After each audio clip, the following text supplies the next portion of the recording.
In this episode, we welcome Isaiah Stanback to Between the Bears and the Bulls. Isaiah is a former NFL player, the founder of Steadfast Fitness and Performance, and a voice in sports media whose journey reflects leadership, perseverance, and reinvention. Today, we talk about what football teaches you, what life after the game demands, and how adversity can shape the person you become. Thank you for joining us today.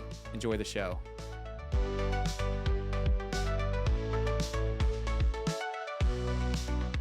Isaiah, thanks for joining us today, man. It's such an honor to have you here. I mean, it really is, because when I think back about my life and the people that had a really big influence on my trajectory, you were one of them. I remember those days back at Steadfast training to be as fast as I could, as strong as I could, and be the best football player I could be. And you were really an influential person in my life. And so it's an honor to have you here and talk about your story, Sweet. How you grew as a professional athlete, what that looked like afterwards.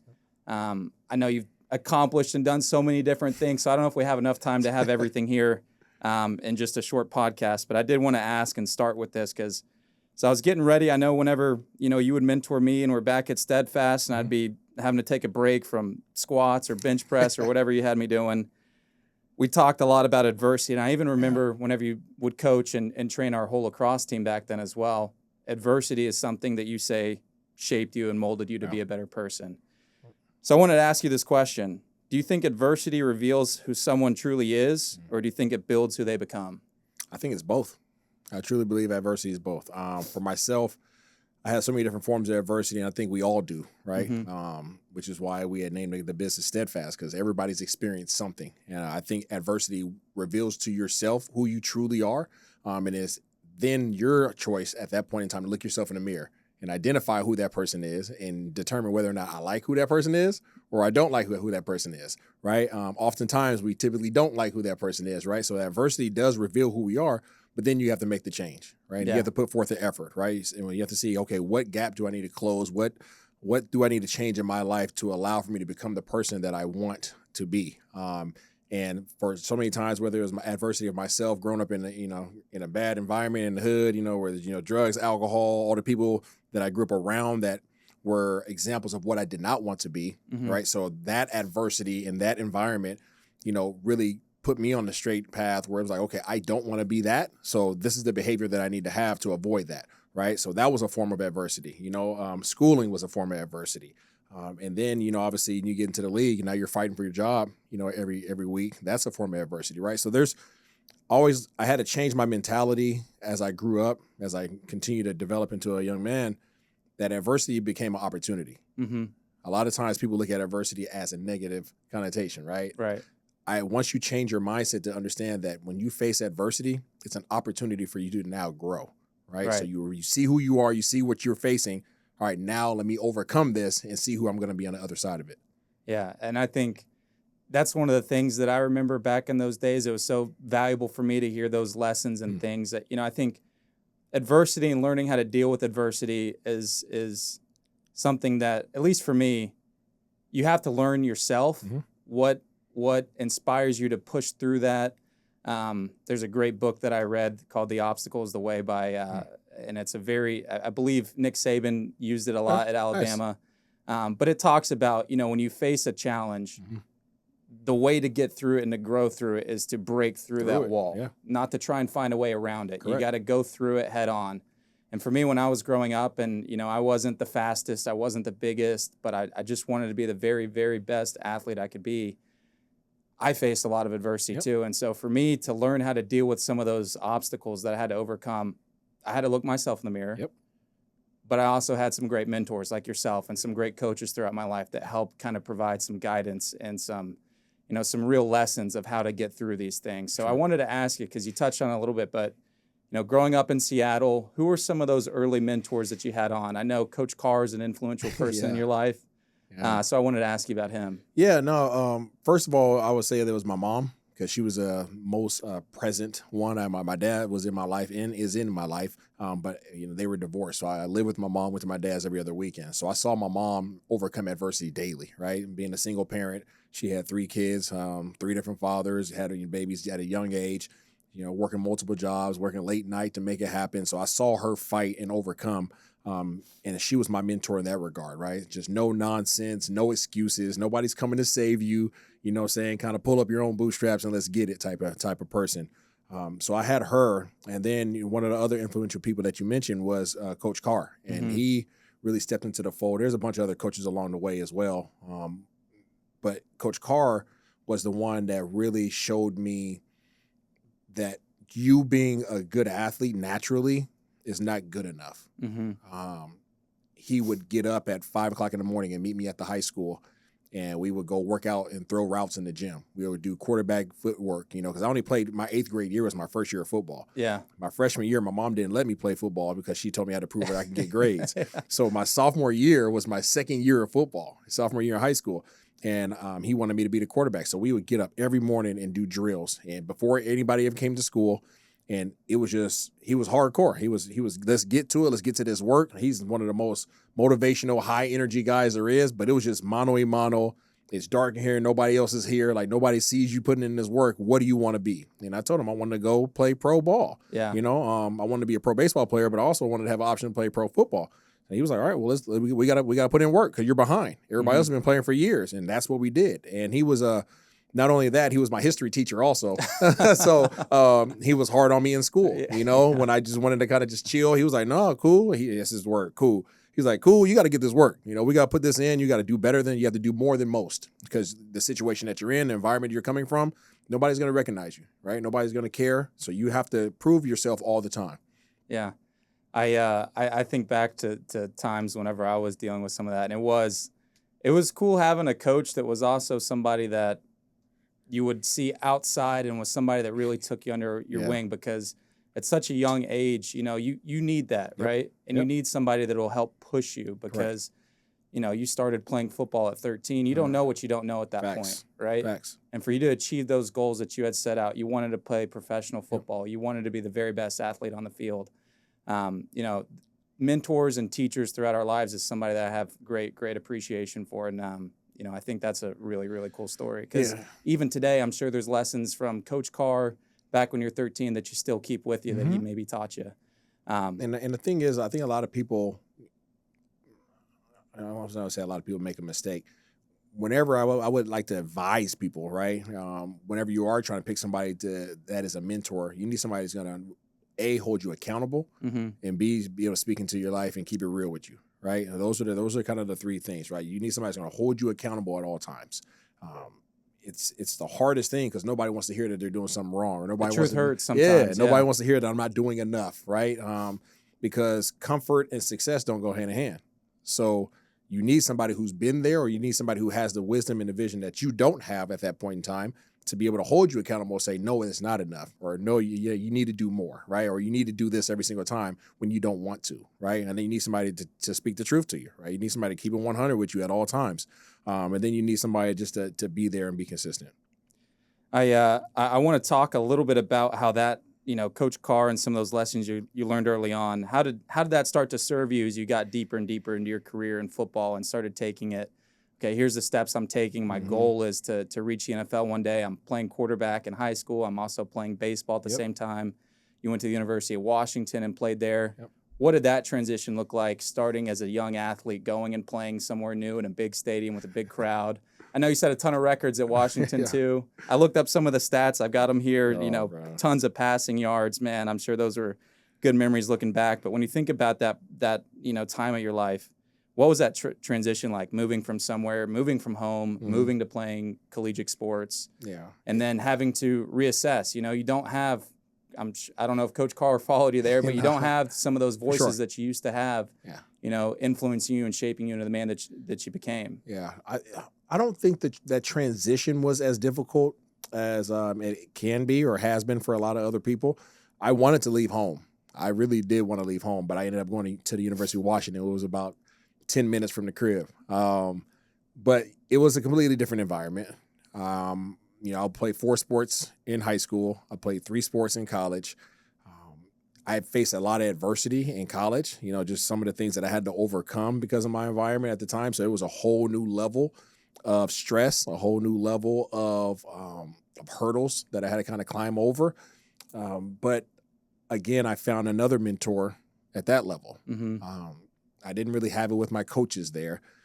There was a gentleman by the name of Greg Alex. I call him Sir Alex. And he was actually my Taekwondo instructor when I was like 10 years old at the local Rotary Boys and Girls Club.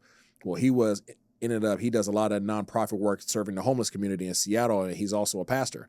So he was our team chaplain at the University of Washington. So I really linked up with him and leaned on him for wisdom. He's one of those real just, martial arts instructors, just real calm, right? Or if nothing gets them, gets them excited, just calm, just wisdom. Everything comes out of his mouth. So I really latched on to him, and he helped me get through a lot of the hard times that I had in college. And other than that, man, it was work, and time management. Right. Those were probably the toughest things in college. And you played 2 sports too, so the time commitments in college, you basically are essentially performing 3 jobs all at once. You got school, you got baseball to be responsible for, you got football. Needless to say, I mean, you're quarterback of the team too, so you've got a lot of responsibility on your plate. I mean, those are 3 jobs all in itself. I mean, my days, kind of give you an example. My days, I would wake up, we would have 5 a.m. mat drills for football, right? We'd do mat drills in the morning. Following mat drills, we have to go to meetings, quarterback meetings. And then I would shower up, go up to school for, up to about 2 o'clock, come back down to campus, do baseball practice until, about 6 or 7 o'clock. Leave baseball practice. I had to go do 7-on-7 for football. And then I had to go do my homework until about 1 o'clock in the morning, right? So it got to a point where I had to eventually make the hard decision to put down my first love, which was baseball. So I had to stop playing baseball, and I picked up track the next year. So I did a couple years of track, but to that point, the time management part, that was tough, man. It was tough. And again, just no excuses, right? You're coming from the cloth that I was cut from. It was like, figure it out. This is what you want. Like, nobody's making you do this. This is what you said you wanted to do. So don't complain about it. Figure it out. Yeah. And that mentality, I think, is what we talk about. It's adversity. It's just it molds you and shapes you into who you truly helps you reach your fullest potential. If you don't face those challenges, you never learn how to get through them. Nope. And you're not battle tested. Right. And I think that's what's happening, unfortunately, with some of the younger generations now. And it kind of goes back to college football and some of the other things, right? Jumping around, the NIL, people are able to leave. Nobody's being battle tested. They don't have to work through anything, right? So it's this culture of avoidance. It's this culture of, okay, I don't like the way this feels. I'm going to jump over here and go to somewhere else in a situation that makes me feel all good. And you're never truly becoming the individual that you need to be. Right. And that's tough too. I have a lot of good friends that, are collegiate athletes and played as well. And that is something that you've seen change recently, and it's different. And those are very pivotal years. I mean, you talk about the lessons that you take from growing up to college to then playing professional. I mean, those things all compound on themselves. And so if you play in an environment where maybe I don't get as many reps as I want, or I don't like what this coach said to me, I'm just going to leave at the end of the semester. Or I'm lower on the depth chart, right? Right. I don't like the way this feels. I don't like being third on the depth chart. I want to be number 1. Well, back in the day, put the work in, improve yourself, and then go earn those reps. Right. And it happens in all workplaces, right? In your work, finance world, right? It's just, you got to work. It's competitive. Everybody's competing, right? Every job has competition. It's just a matter of how you formulate your mind. Yeah. And you need somebody to tell you that. You need somebody to be a mirror to you and say, hey, I know you don't like where you're at, but what are the steps in which you can take today to be better tomorrow, to be better the next day, so that way you can get to where you want to be. Don't just think about, okay, how do I get out of here? I'm in exit mode. I think those are just powerful examples of facing adversity and getting through difficult challenges. But one of the things that you mentioned that you said was a difficult challenge for you was putting down your first love, baseball. How did you come to that decision? What made you decide football is ultimately going to be the route that I'm gonna go on?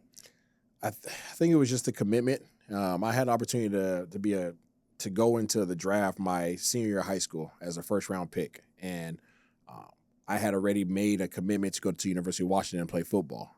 Understand baseball was my passion. It's my love. It's my number 1. I was way better at baseball than I was at football. But I had made a commitment. And at that time, back whatever year that was, 2002, baseball didn't give you the option to go to college, right? It was you're coming and you're hopping on a bus, and wherever we play, that's where you're going, right? That becomes your life. Now they have more options. Now, he come play with us. If it doesn't work out, we'll still pay for your school. Different situation. But I had made the commitment, and understanding the environment I came from, I didn't want to be the guy who had a handful of money and didn't know what to do with it, right? Didn't have the financial literacy, didn't have anybody surrounding me that knew what to do with it, right? And then if it doesn't work out, I have no college education. I don't know how to manage my money. It was just, so I didn't want to be a statistic. So I made that hard decision out of high school. Then I went to college and I tried to make it happen. And then the schedule thing really occurred, right? So I started becoming depressed and schedule was too demanding and I had to make a decision. What are you going to do? And I just had to put it down. It was tough. Well, it worked out for you because in the NFL, you got to be with, Super Bowl winning teams with the Giants. Yep. You got some great experience with, and I'm sure I want to talk to you a little bit about it, your time at the Patriots, underneath some great leadership there as well. A couple guys there. But starting out, you had another hurdle you had to cross. Oh, dude.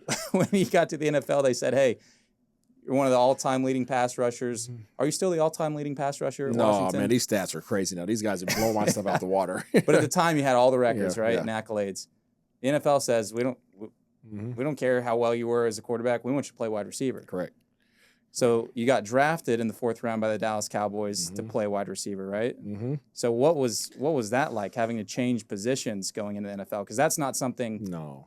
I mean, you already hung up the glove. Yeah, you're right. Now you got to hang up, from throwing the ball and being the one making all the decisions for the team, and now you're depending more so on others. Yeah. Depending on the quarterback, depending on the lineman to protect them, so that way you get the ball. When you don't have the ball in your hand, I mean, I'm sure that's got to make you kind of reflect and check your ego at the door a little bit. It was difficult for me, but at the same time, I was beyond grateful. Reason being, I had a very traumatic injury my senior season in college that cut my collegiate career short. And I had a complete Lisfranc injury, which I blew my whole right foot out, right? Totally had to reconstruct my foot.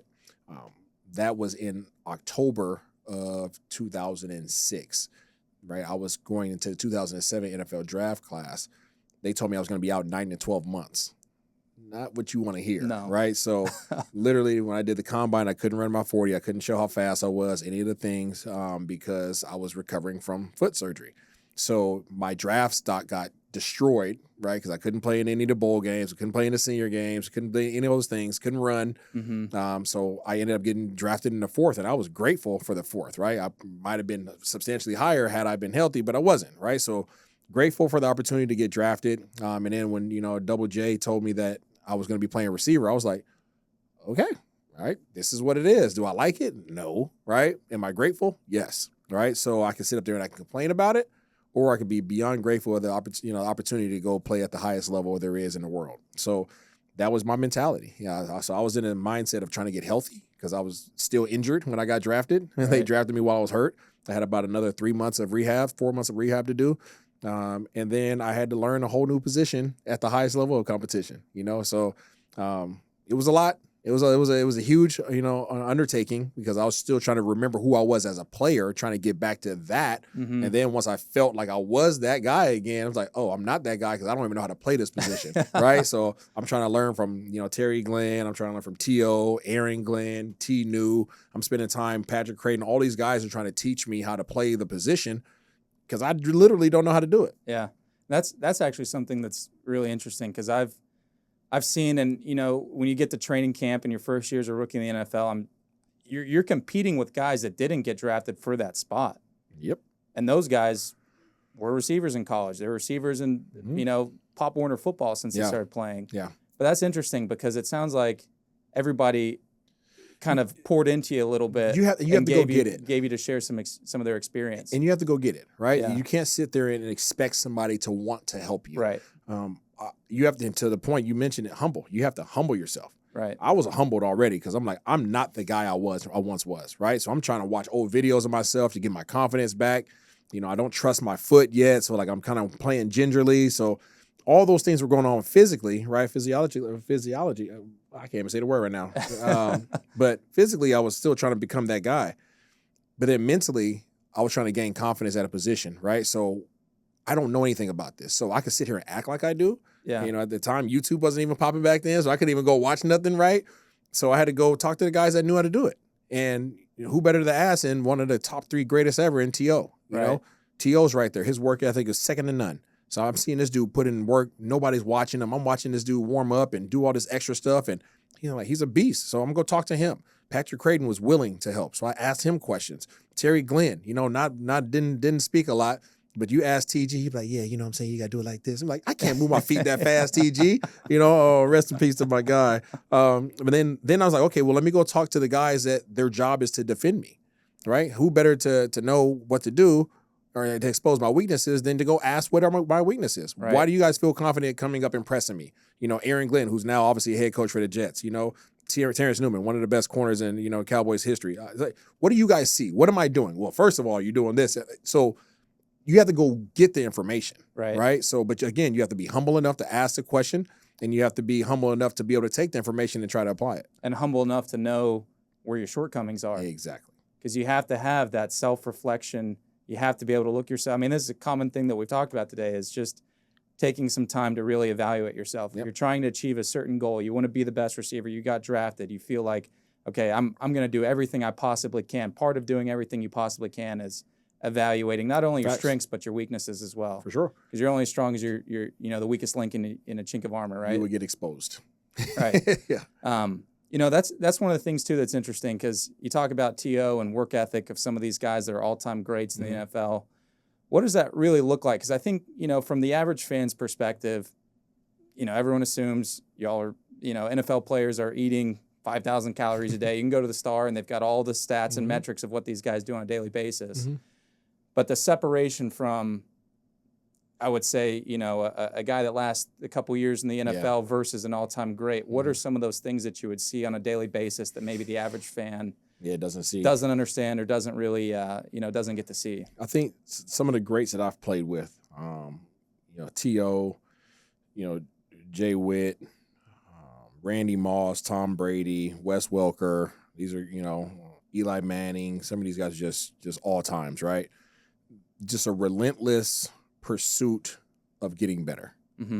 Just relentlessly pursuing it's not enough. You know, and from the outside looking in, we're like, these guys are the greatest ever. Like, they're good. You know, you guys don't need to do any more. They're addicted to getting better. And it's something that I admired. And again, I would watch T.O. He doesn't even know that. I would just watch him. You know, he'd be off in the corner, you know, in the old Valley Ranch. Everybody's on the field warming up, and he's tucked off under the awning and doing all kinds of weird band stuff. And I was like, man, what the heck? And then I talked to him about what is he doing with his body off the field? What is he eating?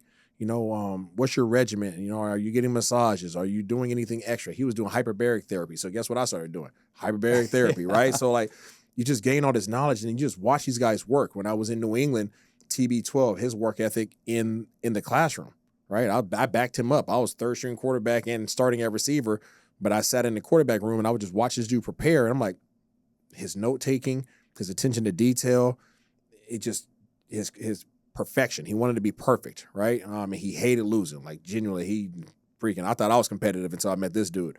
And then you watch guys like Wes Welker, you know, where Wes Welker, they were like, oh, Wes, you got you can take the day off. I'm not taking a day off.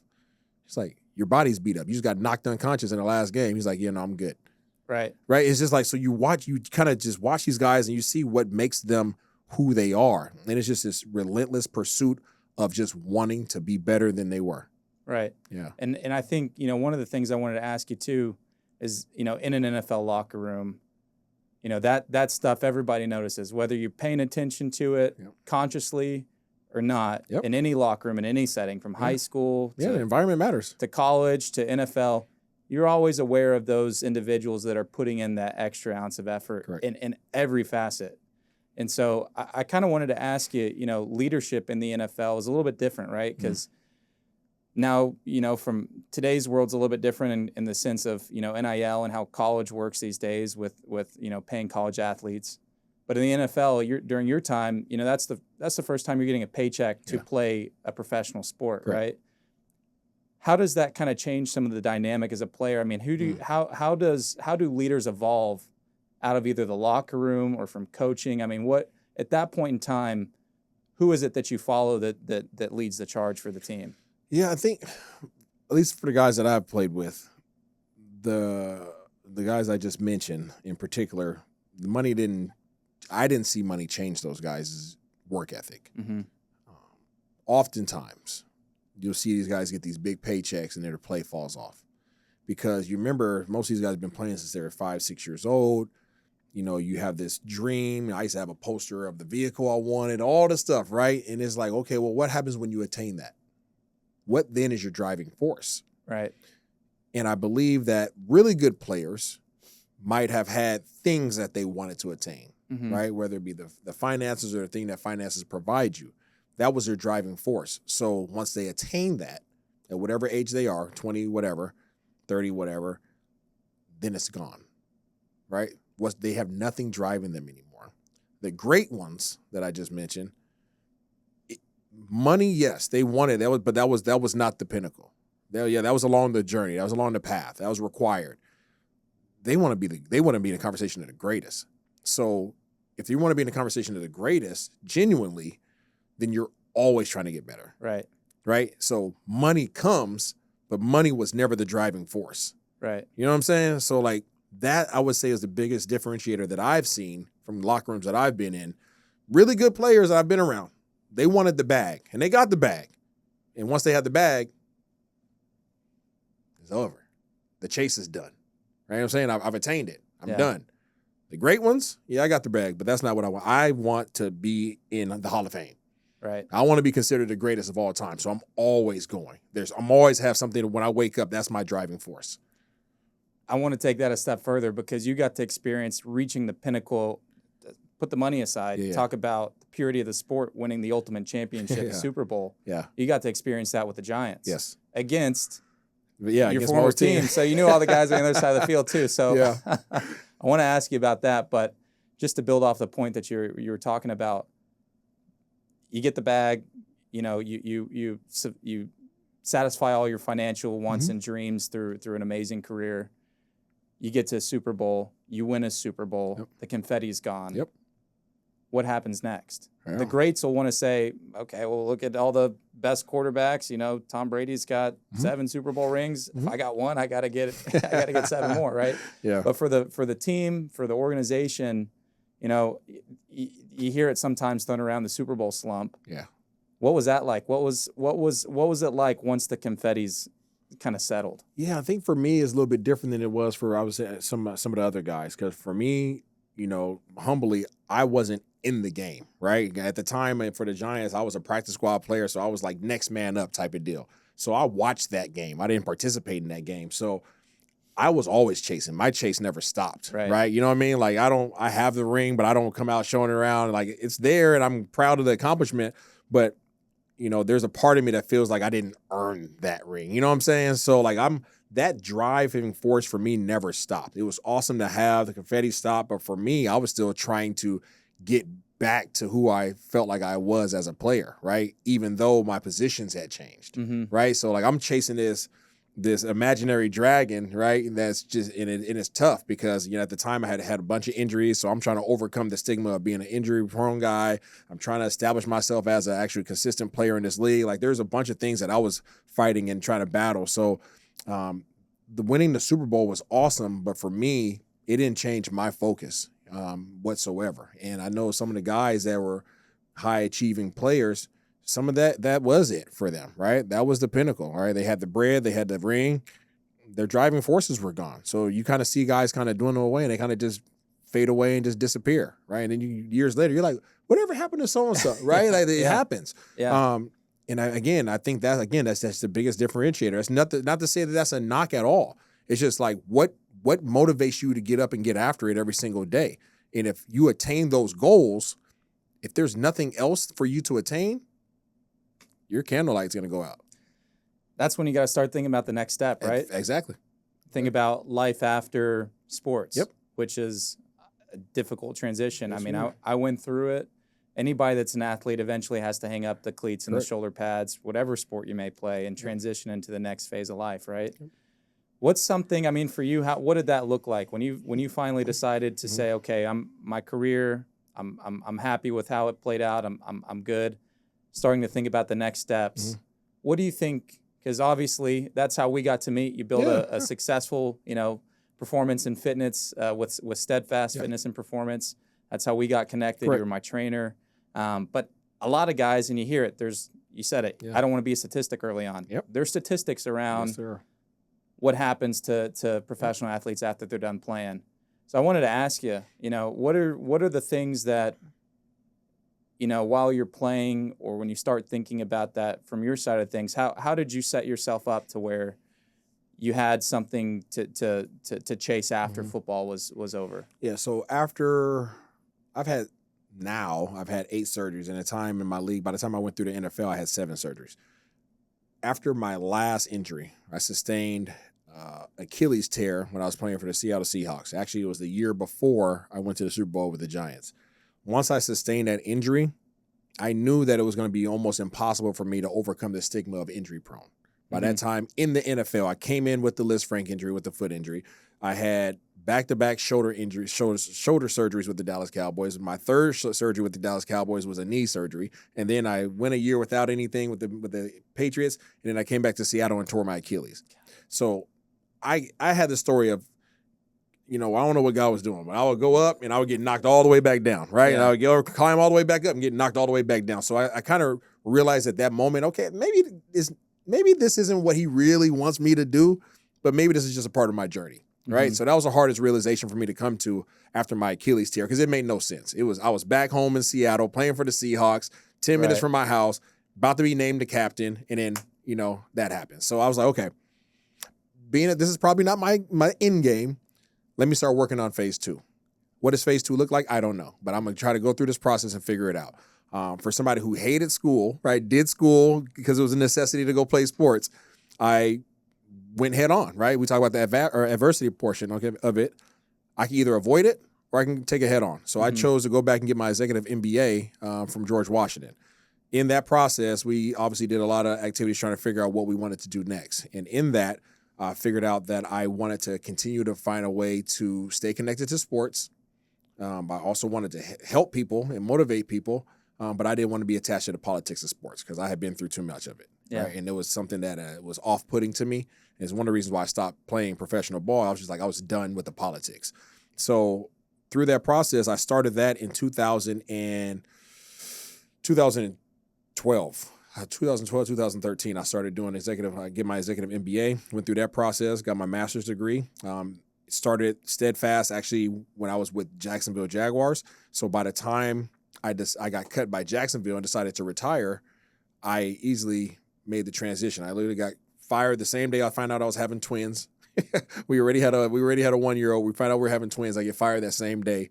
And then I was able to go back to my my wife and was like, I'm done. Like, I'm ready for the next phase. So I literally shut things down in Jacksonville, drove back to Dallas, and walked into work. And that must have been an incredible day with just going from low to high. It was crazy. Getting fired and then finding out you're having twins. Yeah. I didn't know that about you. That's got to be and I mean, your wife, y'all probably laugh about that day. Looking back, it was a very interesting day. We had unfortunately had lost a child, through pregnancy, and then luckily was blessed to, get pregnant again. But I got out of training camp practice with Jacksonville Jaguars, came back to my phone, and I have a rule: if you call me back to back, it's an emergency, right? So I get back to my phone, I had like 8 missed calls from my wife. So it's an emergency, right? So I'm still in my pads, had my little smoothie, I'm like, hey, what the heck's going on? And she tells me that we're pregnant with twins. So now, of course, my whole mind is blown. And then I go to lunch. We go to meetings. I come out of meetings, and you're like, Isaiah, we gotta let you go. And I was like, you know what I'm saying? I was so okay with it. I know you hear a lot about guys going out on their own terms. That wasn't the terms I wanted to go out on, but I'm like, right. My agent was like, oh, but there's more opportunities. I was like, I'm good. Like, I got a fam now. You know what I'm saying? Like, I have a family. I have a business that I'm ready to go focus on. Like, let's roll. I can think. I mean, God works in mysterious ways, doesn't he? Absolutely. That's incredible. Yeah. One of the things that I wanted to talk to you too on a little bit about was, building Steadfast. I think something that's really interesting every time, I've had the opportunity to talk to athletes, myself as well. You spend so much time in professional sports, college sports, sports your whole life. It's a very structured way of life, correct. Right? You've got meetings, you got times, you've got things that you have to be responsible Somebody's for. always telling you what to do. Someone's always telling you what to do. So I wanted to ask you, whenever you take that next leap, for you it was an entrepreneurial journey, yes, starting something yourself from scratch. What did you lean on from sports to help get through those early days? Because anything, entrepreneurial. You know, Yeah. the first year, it's a tough journey. And entrepreneurship is not for the Not for it's the not weak at easy. all. No. Exactly. I would say, man, I think just the consistent work. We talked about some of the greats, right? Just this relentless effort to want to be better than they were. For me, I understood that I didn't know what the heck I was doing, right? As an entrepreneur. Even though I had my MBA, I still didn't know what the heck I was doing. But I knew that consistency mattered. Right. So showing up every day, sitting at that desk and watching nobody come in, right? Just being consistent, being there. Even times where ice storms would come through, and you knew nobody was coming in, I still would show up and sit at that desk, right? And find ways to be productive and think about different training modalities. And just, even though nobody's coming, that doesn't mean that my work stops. You know what I mean? So Right. I was just grinding. Always a way to get better. Always a way to get better. In business as well. Yes. What's something I could be working on today that I know will help me tomorrow? Yeah. And what's a process that I can put in place Correct. that's repetitive, that I can stay consistent with, Yep. that I know if I continue to do these things, they'll help me achieve my goals. Absolutely. And it's just that consistency and that relentless work ethic. Right. I think it really helped me. And then one person comes in. And then you have an opportunity, right, to make that a great experience. And then the next person comes in, right? So then you just continue to build this thing, and then the momentum starts rolling. But had I decided to stay at the house because the weather was bad, or, close And the door. it's on the weekends too, because I remember back in those days, I'd get out of a game at Coppell High School, and I'd come back, and on all of our cars there'd be Steadfast flyers tucked underneath every windshield. And that's something. I mean, that's on a Saturday morning, right? Yeah. Thinking about the business. Yep. When you think about Steadfast, what was the goal with Steadfast early on? What was kind of the mission statement of Steadfast? Yeah, so be steadfast, right? 1 Corinthians 15:58 is where we're founded, faith-based, right? Christianity. That's what's gotten us through, and I think really the foundation was everybody's been through something. Mm-hmm. Obviously, I had my injuries and all the stuff I dealt with by trying to overcome some racism in college and a bunch of stuff, right? So I had my stories, but everybody has a story, right? And just because I had one doesn't make mine more important than anybody else's, right? So bring your stories, bring your baggage. It's all adversity. Right? We all have a choice when faced with adversity, right? Again, it's going back to the beginning of the conversation, to go around it or go through it. Mm-hmm. If we go through it, we become better. We get stronger. We have a story to tell. It's then our job to turn around and help somebody else get through it, right? Whether it be that exact example or whether it just be something else in life, right? But being a believer is all about trying to help other people along the way, right? And show other people, what is possible. So that was our foundation. It really started off with my wife trying to help her with postnatal. And then that was a fitness element, but then I wanted the sports, so that's why we put the sports and performance. And my wife actually found the verse, right, and was like, steadfast. So we put all that together, and then had to just figure out, what do we want to do? Do we want to be the business that charges a bunch of money and only has a small community, or do we want to be the business that makes it affordable for everybody? And we just have to work that much harder to try to build, get money. And we chose the larger community. Right. We charged, we wanted to be accessible. If we can't be accessible, we can't be of help. Right. So we made that decision early on. And then from that point on, it was boots on the ground. And I kind of remember, when we first got connected and you started training me when I was, in high school playing sports, we worked one-on-one. Yes. And then eventually my whole lacrosse team started coming to you. And I just remember those days and kind of seeing, okay, because I was proud. I was like, hey, guys, y'all got to come see Isaiah. Isaiah will get you right, Yeah. But I remember seeing, and then afterwards I noticed, Steadfast is growing into more corporate kind of partnerships, doing corporate wellness. Yep. What was kind of the things that you went through with Steadfast to kind of transition the business just from, individuals to groups to corporate, deals? Started off a small facility, proof of concept, 1,400 square feet. Again, nobody coming in, having to go put the flyers in the stake signs in the ground and do boot camps in front of high schools and wave at people as they're driving by, just the old school stuff, selling T-shirts at the back of the car, trying to build a brand, trying to build a community. And then once we got from there, we made the big jump to Capel. We went from 1,400 square feet to 14,000 square feet, Right. Which allowed for us to expand our business model because we were time strapped in the facility. If we had 3 or 4 people in the facility, we had no other room for any of the other aspects of our business. So we couldn't grow, right? So we had a cap on opportunity. So we said, okay, there's only so many time slots in the day. Let's go to a larger facility. Let's add classes. Let's add all these different different elements of our business and expand on that model. And then we were able to generate more revenue and serve more people. So that's when we got to that point. But it was all about, again, self-analysis, right? What are we doing? What are we doing well? Okay, what is marketing? What is our money? What's really driving our money? What demographic are we serving? Like, who's our target market? All these things, right? You're just looking at all these different aspects of business, and you have to kind of figure out what you want to be and who you want to serve. Right. And those are a lot of different things that you're having to think about versus, your playing days going back a couple years earlier. Yeah. Where do my feet need to be when I'm lined up against the ball? What's my first step? What twitch am I making here? It all matters. What's the play going? Yep. So when you get to business, I mean, that's a very different stage of your life. Yeah.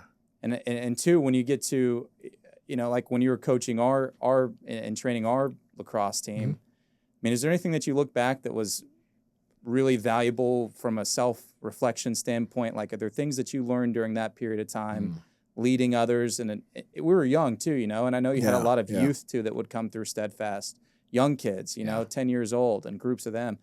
I mean, that's a lot different than being in an NFL locker room. Yeah, for sure. But honestly, the driving force for me, whether I was dealing with young athletes or whether it was dealing with, somebody who, some of our military veterans who might have been, considering suicide, or whether it had been extreme weight loss client, like for me, it was being there for the people, right? Again, understanding that I had come to the point in my life where I was like, God put me through all these situations and all these tough hurdles that I had to overcome, so I could then in turn use that pain, use those things, those experiences to help other people. So I just wanted to be there for other people, right? And make your journey easier, right? Maybe pour something into you that I had to battle so that you don't have to battle it, right? I got the best example of this. Okay. So when I was going through our messages, I don't delete any of my messages. So I still got every message from day one since I texted you, hey, what time do I need to show up? And there was one that just made me laugh about being there for people, because it's a great example of this, and a paddle that you probably had to go through to figure out that you're able to help me get through. It's a difficult decision. Hey, Isaiah, what's something that I can get at Jason's Deli after that tough workout? That was my text message to you in 2016, and you said, man, get you some turkey and a baked potato. Yeah. And I look back and I just think, it made me stop and pause for a second. I was like, man, one, that's funny, but two, when you talk about being there, it doesn't matter what that may look like, right? It could be something as simple as, hey, I'm on this fitness journey now. I don't even know what to eat. Yeah. And I know that was a big part of the things that we discussed is nutrition and taking care of your diet, really paying attention to what you're eating, because you can put in all this hard work in the gym, but if you're not eating right, just spending your tires, man. Exactly. Yep. So I thought that was a funny example to share with you. Cool. Isaiah, what's next for you, man? So what are you doing today? I know you're doing a lot of work. You're on TV a lot now, broadcasting. Sports analyst with NFL Network. Talk to me a little bit about the things that you're doing today, post NFL. What's on your plate on these days? Yeah, right now my focus is my kids. My kids are getting older, so I have 4 years left with my oldest daughter. I have 6 years left with my twins. So I'm trying to focus in the same things I used to try to pour into you. Now I'm like, okay, they're now my project, right? So I'm applying a lot of my attention and focus on them and making sure they have what they need. Which I saw, there was a video that you posted. I don't know if it was you or your wife, but I saw it. It's at a state fair, and you hit every single target. Yeah. It's like one of those games where it's like throw a football in the hoop. I'm winning that prize every time. Right. You got the biggest prize that they had for your daughter. I'm hustling, which was cool. Don't say that's at the state fair. Y'all don't know that. Yeah. You have a wanted sign for me. But no, so I'm doing that, obviously focusing on the family, but then broadcasting, all right, sports broadcasting. I've been working in that field for the last six years. The Dallas Cowboys gave me an opportunity to be on a podcast. And from that point forward, that really grew into like 6 different shows with them at one point in time. I've been able to win Emmys with them. I'm working with the Cowboys. I'm working with CBS locally in the DFW. I'm working with Victory Plus, NFL Network, which is getting acquired by ESPN as of April 1st. So I'll be an ESPN employee. They told me they're picking up my contract, so that's solid.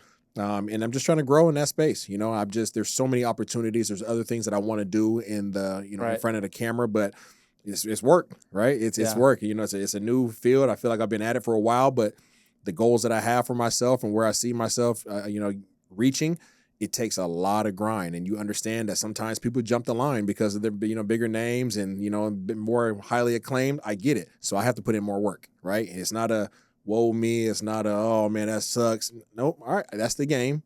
That's the game I'm choosing to play. Put in the work. And what is, I again, going back to the Really Real show, which I know is probably what made you start the Really Real show? Because was that your first project, kind of building out, getting used to sitting in front of a camera and a microphone and talking? It was reps. It wasn't, I didn't go after that to, you know, become a big, you know, YouTube star or anything like that.